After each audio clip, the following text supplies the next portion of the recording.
Okay, good afternoon. Thank you for choosing our session. Evidently, it needed a new title or a little bit more PR, but I hope you will not be disappointed.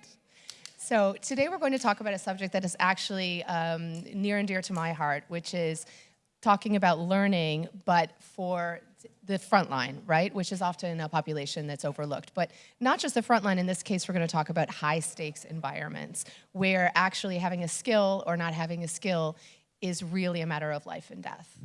So we have an illustrious panel today, quite a mix, from serving the military to doctors to also healthcare and beyond, and hotlines for suicide. So these are seriously some experts, both from the vendor side and the practitioner side, that have a lot to say about this.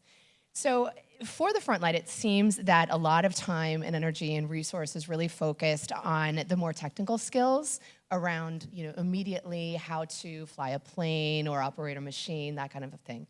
But what about the things, the more durable skills like empathy or resilience? How are you thinking about training for that? Or is that something you're even thinking about? Yeah, so obviously in the healthcare space, empathy has certainly been a focus in a lot of curriculum and a lot of training, but I'll say that I think data has suggested that we haven't gone far enough. In fact, most recent data clearly suggests that in the academic side, whether it's nursing school, medical school, even in the allied health spaces, we really have to focus more on the human-centered side of how we train individuals to actually have that human connection, because we've actually lost it. You see that in employee engagement surveys, you see that in patient engagement surveys, where they're saying, my clinician isn't engaging with me. Some of it is the technology that has actually taken that away from us, but we really have to bring it back in a very innovative way. I know, Jennifer, when we were preparing for this, you were telling me about in the military, which is the population that your company serves, it's something that you've been thinking a lot about, particularly resilience, to build the skills that we need in deep, dark times some of the time. So is that training that you're providing? Do you think we can even train for that? Yeah, so it's a really tough question. So more and more in the military, we're recognizing that future conflicts, and even the kind of conflicts we see right now in Ukraine, they're protracted struggles. So there are struggles that take place over years with an immense amount of attrition, a lot of loss of lives. And we haven't really experienced anything like that since World War I or World War II. So in World War I and World War II, there's a big focus on resilience. How do you get people to perform in situations that are absolutely terrible, in the trenches where they're losing their fellow soldiers? And we're starting to think in the military, well, how do you prepare for something like that? Because we recognize that in the event of a high-end conflict in the Indo-Pacific, that it will be a protracted war, and it will be a war with mass amounts of attrition. So what they found in World War I and World War II is that it's actually like kind of rote memorization. It's being able to go through different kinds of tactics, techniques, and procedures over and over again that instills a sort of kind of resilience. Now, obviously, when it comes to training, we want to train our warfighters to be agile, to think creatively, but we also need to train them in a way where they operate even when the worst thing happens. So we're starting to figure out, well, what does that combination look like from a training standpoint? I can tell you right now that we don't have the answers. This is something that's actively being debated right now among within the services. So they're looking for good approaches to this. So this is something where, if this is interesting to you, we need good solutions. My company is actively thinking about this, but there's no silver bullet right now. And John, I know your company supports organizations that are actually providing hotlines for teenagers who potentially are suicidal, for example. So in that case, empathy could be a very important skill to have. How are you using technology to help people be more empathetic and deal with these situations? Yeah, so at Reflex, what we're doing is we're creating AI-powered simulators and quality assurance technology that is leveraged by high-stakes contact centers. So think of us as the flight simulator, but for high-stakes conversations. So what we're really trying to do is, when people go and work on a hotline today, they typically get very little training before they're actually on the lines. So maybe they do a practice run with one person, but then they're on the line and they're talking to a friend or family member of yours in one of their toughest moments, and they're kind of learning on the job. And just like we don't think a pilot should ever fly a plane without simulated experiences, we also don't think that crisis hotlines, hospitals, healthcare systems, public safety should have the same thing. So we create a lot of really nuanced training scenarios, but in addition to having the training simulation, we also provide people with instantaneous feedback when they're done, because we know pedagogically immediate feedback is the best way to learn. So we're coupling those two things together to create a much better experience. That's super interesting, because I think, when we talk about learning technologies, we know that the vast majority of it is focused on designing and delivering and consuming content. But actually, in order to build skills, especially critical ones like these, you need to apply them, you need to practice, you need things like coaching, mentoring, et cetera. So in your company, Sievert, I know you provide a lot of learning and knowledge management as well for doctors and other medical professionals. How are you thinking about scaling, or are you thinking about scaling resources and experiences that go beyond just content? We're actually not actively thinking about this yet. Okay, because it is really difficult. I'm a physician by training, and for some portion of the skills that you were alluding to, I think there is no digital solution for that. Yeah, like you wanna feel you have to feel like how it is cutting a certain tissue, how it is putting a needle somewhere, how a certain diagnostic finding feels in your hand. So that is something you cannot simulate virtually. There's always a theoretical component to this, yeah, and you can train for that, and you can outsource that to a digital solution. But this like very practical skill is in my mind really hard to replicate digitally. John, I know you're just dying to jump in. Do you think we can use technology to simulate those experiences in a way that's so real that we can forego the face-to-face experience? Yes and no. So I think he brings up a really good point. I actually was in the ER last week with glass in my foot, and the resident, I unfortunately went to a hospital, it was part of a university, and so I had a resident digging around in my foot for an hour.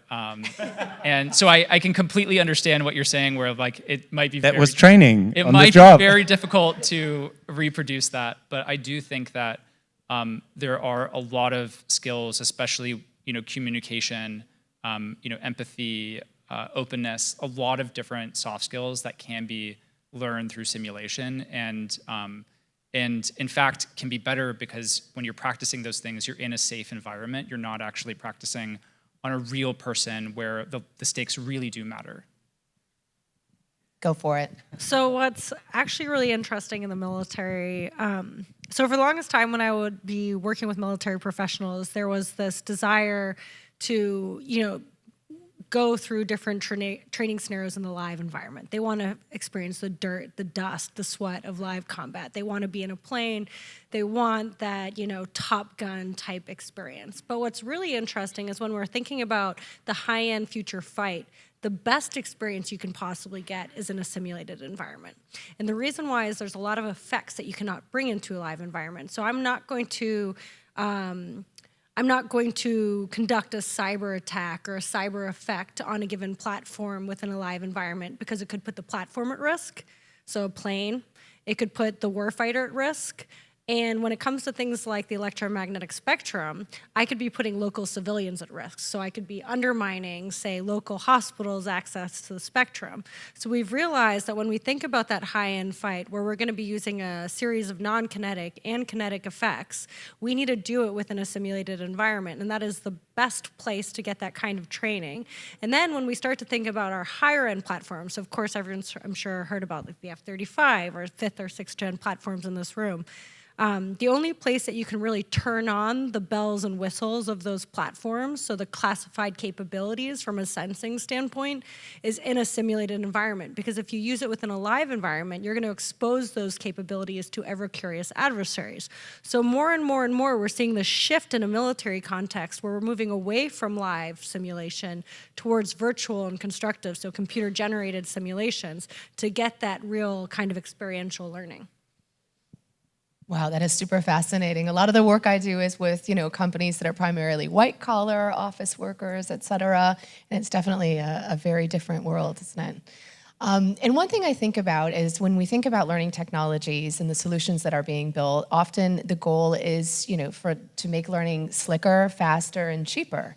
But in this case, when there are high stakes and lives are really at risk, it would seem to me that quality and accuracy is really important. So how do we reconcile those two things? How do we strike a balance between efficacy on the one hand and speed and effectiveness? Do you want to take that? I would say, look, healthcare is the most interesting industry to this answer, right? Because the fact of the matter is on the provider side and on the academic side, we want to do more with simulation, but accreditors don't always allow it. And so, in fact, in nursing, the accreditor says you only can have up to 30% simulation in the academic setting in the United States. The reality of it is to Jennifer's exact point, healthcare, like the military, actually has a lot of similarities when you talk about emergency preparedness, when you talk about trauma, when you talk about birthing of a baby. And there's so much that you could do in a simulation that you may not have the chance to do in person because of that high stress environment. And so I think to answer your question with that addition is you can create competencies, and that's what we do in healthcare. We're great about competencies, and you can match that to what's expected to elevate and grow somebody. I think the difference, though, that we have to keep in mind is you still have to have a credential to that. Like, you still have to help them grow. So if they're going to do a simulation, there's got to be something that allows them to further grow and have that as something that can go in their portfolio. Because in healthcare, what we're unfortunately really good at is we train somebody, but we don't actually reward them then. And we have to create that mechanism where we're constantly doing that from an economic and a career mobility standpoint. But I would say match the competencies to the quality. That's an interesting reflection. And I know some of the training that you described, Jenny, must be pretty expensive. It's not necessarily, you're not saving money by using the tech. Am I correct? Yeah, so often, I think it depends on what you're trying to accomplish. So when I talk to military professionals or acquisition professionals about given kind of training solutions they might want, I always talk about what is your training end goal, and let's work backwards from there. Because sometimes you are going to need a full motion simulator that can cost hundreds of millions of dollars, or a hybrid cloud infrastructure that operates at a classified level that can cost, $1 billion over 20 years, theoretically. Sometimes you just need a simple board game, depending on what you're trying to accomplish. And that can be, $20 from a toy store. If it's a hobbyist game and you're just trying to get people to work through a problem set around a historic kind of military campaign. And so, training in a military context can take many different shapes and forms. It's really important you start with what that kind of training end goal is up front. With the real high-end training, I oftentimes talk about it being a spend-to-save measure. There's ways to architect systems around reusability so that you're not, beholden to legacy systems every few years, and that those systems adapt as the character of war changes, as technology changes. So that's kind of where we're trying to get the military to go. But first and foremost, it's starting with what your training end goal is up front and then working backwards from there. One of the interesting things before starting this company with my co-founder Sam, I was the CTO at the Trevor Project, which is the leading suicide prevention hotline for LGBTQ young people. And we were facing an ever-increasing demand for our services, and we just couldn't train counselors fast enough. So, in order to give people training, you kind of have two options. You either have to hire a massive workforce of people that are doing one-on-one training, but you run into problems with that. You run into quality issues.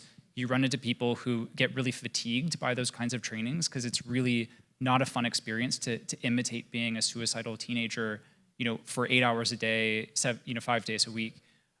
So, what we decided to do was create simulations to replicate the training role play conversations. And as a result of that, it allowed our staff to, not have to do those really hard jobs. It allowed us to increase our cohort sizes of trainees from 30 per quarter to 300 per month. And then the best part about this was the time that was originally spent doing these role plays was able to be focused on different exercises to cement knowledge. So you'd have a group of trainees go through a simulation, and then suddenly the trainer could have a conversation with everybody in the room and say, what was it like? What was the coping mechanism that you discussed with the simulation? What was the, you talked about family, you talked about, sports, how did you find that situation? So it also allowed people to create new learning experiences as a result of not doing the thing that was really difficult to scale.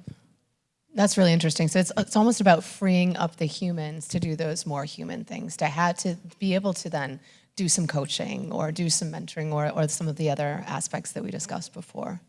And Geoffrey, you touched upon something before that I want to go back to, which is sometimes technology is great, but there are obstacles, right? As much as we would love to use it, there might be regulatory limitations, for example. So let's talk a bit about that. So how far, you also work with a lot of doctors and hospitals. I'm wondering, have you run into limitations where they say, no, we can't use technology for that, and or maybe it's for legal reasons as well? Yeah, I mean, obviously, if you teach medical content or if physicians on the basis of your information make decisions, you need a certain accuracy of the information that you provide. And so that you have to be really diligent about. On the other side, what we do is basically scaling the information part, right? So once there is quality information, then for us it's more about getting that information to the point of care where otherwise it will not be. Yeah. So very often the alternative to, for example, using us is Googling, and that will not provide better information, or it will take a lot longer to find the right information. So ultimately, this is kind of like the end game for us is to bring that evidence-based medical information to the point of care, and that's better than nothing very often. Yeah, I would say, what we know in the United States is that technology in our healthcare system has actually led to burnout. Because the fact of the matter is that we built the technology without the input of the caregivers. And so when you look at the EMR, for example, we generally got a lot of feedback from physicians, but not all types of physicians. We didn't go down to certain specialties. We certainly didn't get the input of the emergency room doctors, for example. But we never asked our nurses. We never asked our techs. We never asked other care team members, how would this impact your workflow, and how would this allow you to deliver better care? And so I think particularly that to the exact point of this discussion, right, we've got to get to the front lines when we roll these things out. We've got to ask everyone at all levels, how does this benefit you and what can it do for you to make the process better?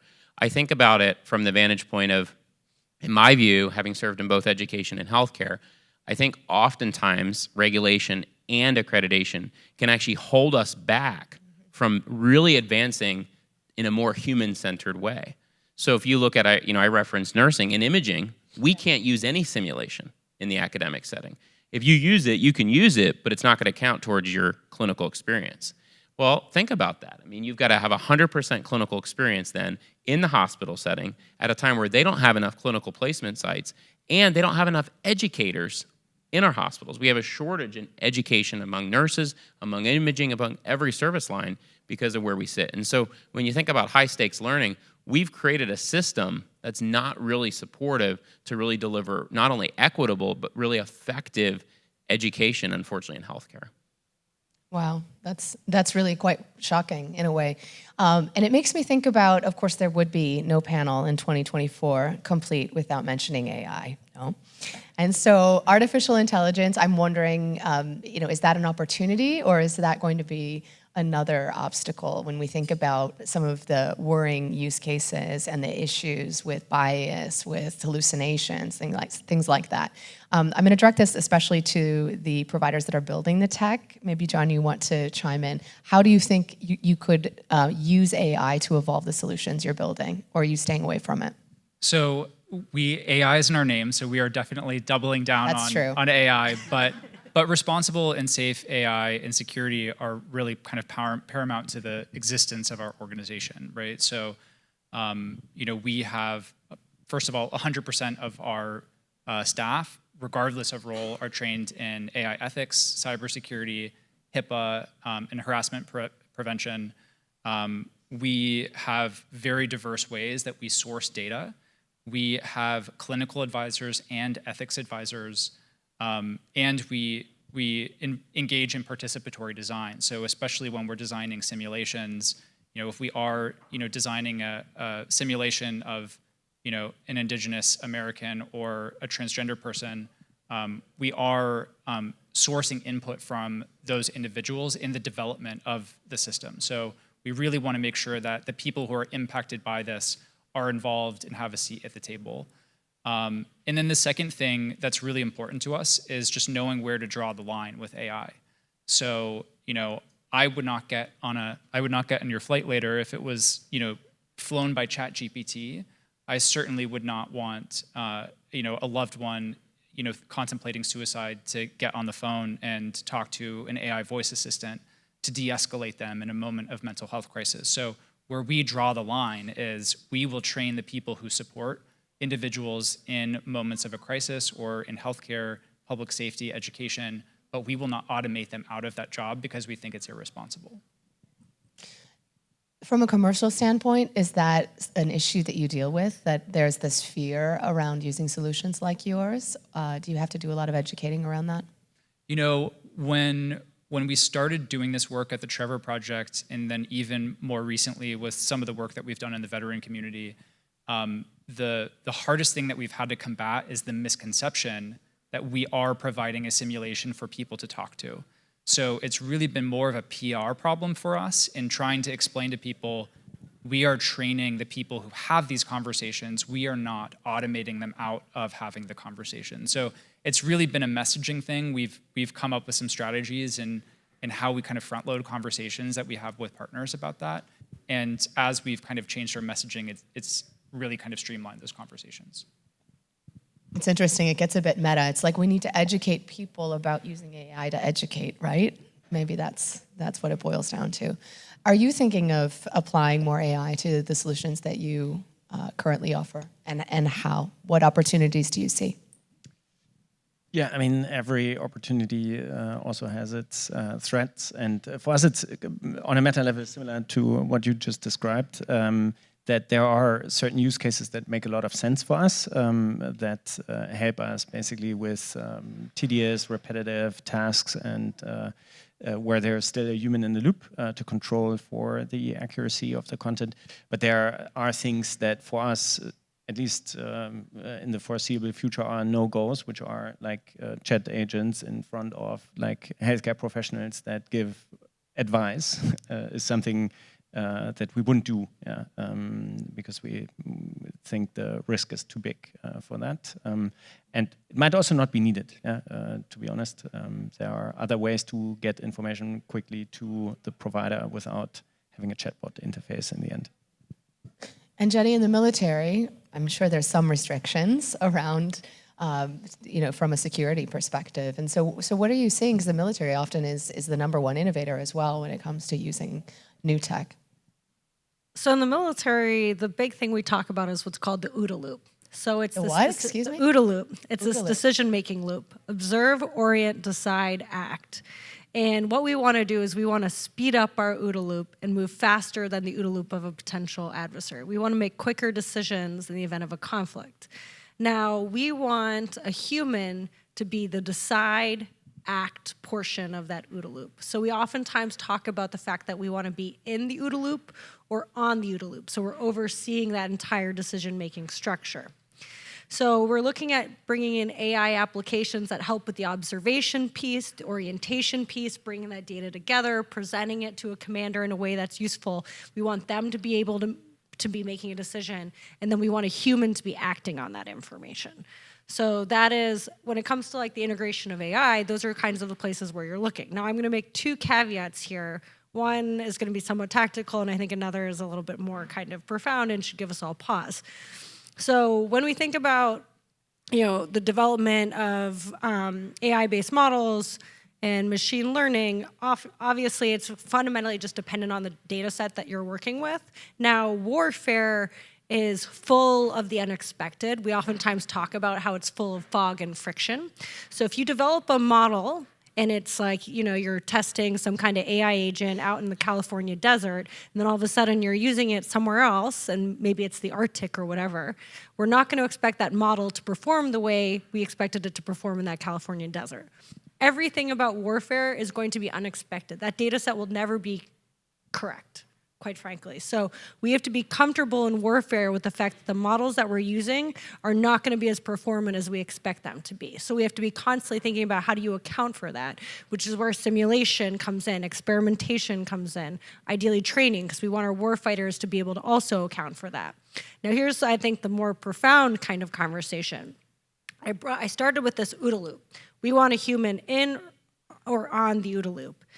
That is a normative decision that the US and our allies have made, that we always want a human to be making decisions around lethality. Now, other countries have not made those same decisions. And what gives me pause, and I think it should give everyone in this room pause, is normative constructs do break in warfare. We have had certain normative constructs, so for instance, around submarine warfare, or unrestricted strategic bombing in World War II, or the use of chemical weapons. When an adversary chooses to use something, oftentimes those normative barriers will break. And so we constantly need to be asking our government, what are those red lines to make sure those normative thresholds stay? Because that's honestly what makes our country so great. It's a democracy with clear norms. So we have to constantly be thinking about what are those normative thresholds, and we have to be pushing them. So that's something that, we're starting to ask the DoD to do a lot of when it comes to war games, is how do we start to kind of test those normative thresholds so we understand where they are, so we understand where those normative thresholds when it comes to AI and lethality, when they actually start to break down, so we can actually open channels of communication with other states about it. Because that should really be the basis of diplomatic conversations between the US and China, the US and Russia, and things like that. Wow, that's really interesting. And I think enterprise learning has a lot to learn from some of the things you were just describing as well. And when it comes to AI, even to start with, what's the sandbox? Where are the red lines? What should we be using AI for, and where should we not? And where does a human need to be in the loop? So those ethical conversations, definitely, to your point before, John, I think should be front and center right now to also help people feel more comfortable and less afraid about using that technology. So shifting gears a little bit, it would seem to me as well, in high-stakes environments, having a skill or not having a skill, as we were saying at the beginning, is a matter of life or death. So how are we assessing for that? How do we measure? How do we know? Can a person do something or can they not do something?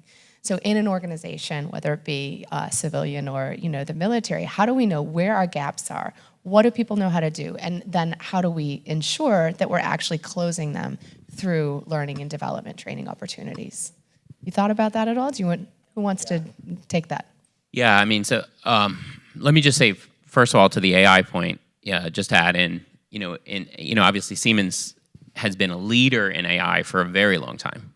In fact, imaging equipment has had AI in it for a long time.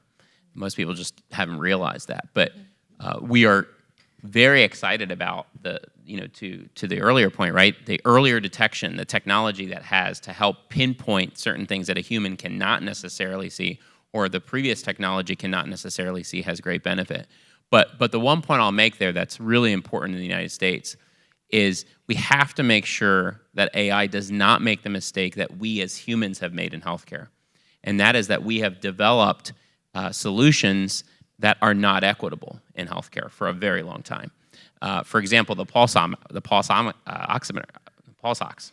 Can you translate that for those of us who aren't in them? The pulse ox is what's used to test your oxygen, right? And during COVID, particularly one of the reasons that Black and brown individuals were disproportionately treated during COVID is because that pulse ox was developed just for a white man back in the day.